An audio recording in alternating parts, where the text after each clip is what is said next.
नया चैनल लाने से पहले हमने आपसे पूछा आप नए चैनल में क्या देखना चाहेंगे। आपने कहा बेरोजगारी पर बात हो, महंगाई पर बात हो। तो अब देखिए तक 360, गली से ग्लोब तक।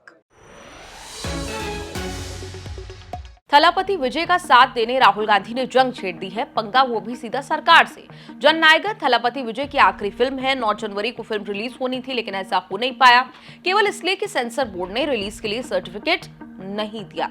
विजय की फिल्म को लेकर विवाद कोर्ट तक पहुंचा हुआ है। इधर राहुल गांधी उनके समर्थन में आ गए हैं। राहुल ने एक्स पर पोस्ट करते हुए लिखा, जननायकन को ब्लॉक करने की आईएनबी मिनिस्ट्री की कोशिश तमिल कल्चर पर हमला है, अटैक है। मिस्टर मोदी, आप तमिल लोगों की आवाज दबाने में कभी कामयाब नहीं हो पाएंगे। राहुल ने इस ट्वीट को पिन भी कर दिया ताकि वो उनकी टाइमलाइन पर दिखता रहे।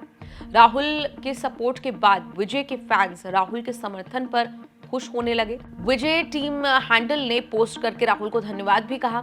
थलापति विजय ने जब जमा जमाया एक्टिंग करियर दांव पर लगाकर राजनीति में कदम रखा, तब शायद ही सोचा होगा कि तमिलनाडु जैसे बड़े राज्य में बिना चुनाव जीते तो सबके लिए वांटेड बन जाएंगे। विजय ने जब जननायकन को आखिरी फिल्म घोषित कर दिया, तब भी नहीं सोचा होगा कि एक फिल्म उनकी राजनीति के लिए कहीं ना कहीं टर्निंग पॉइंट बनेगी। जो फिल्म 9 जनवरी को रिलीज होनी चाहिए थी, वो रिलीज नहीं हुई, केवल इसलिए कि सेंसर बोर्ड ने रिलीज के लिए सर्टिफिकेट नहीं दिया।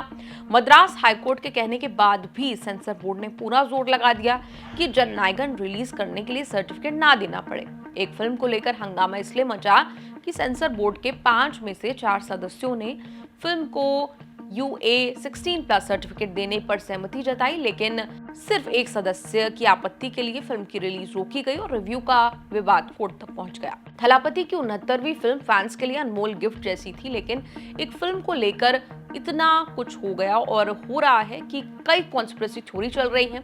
सबसे बड़ा सवाल ये कि विजय की आखिरी फिल्म जननायकन सेंसर बोर्ड की सामान्य प्रक्रिया के तहत रुक गई या किसी राजनीतिक कारण से रोकी गई। सबसे पॉपुलर थ्योरी ये चल रही है कि जननायकन रोकी गई ताकि विजय पर यह दबाव बने कि वो बीजेपी के साथ अलायंस कर लें। करूर हादसे को लेकर चल रही जांच में भी सीबीआई ने विजय को पूछताछ के लिए बुलाया है। हालांकि सीबीआई जांच की मांग लेकर विजय की पार्टी टीवी के ही सुप्रीम कोर्ट पहुंची थी। विजय ने पहले दिन से लाइन ली हुई है कि वो किसी से अलायंस नहीं करेंगे। डीएमके से अलायंस करने का सवाल नहीं। एआईडीएमके से अलायंस की बात हुई थी, लेकिन आगे बढ़ी नहीं।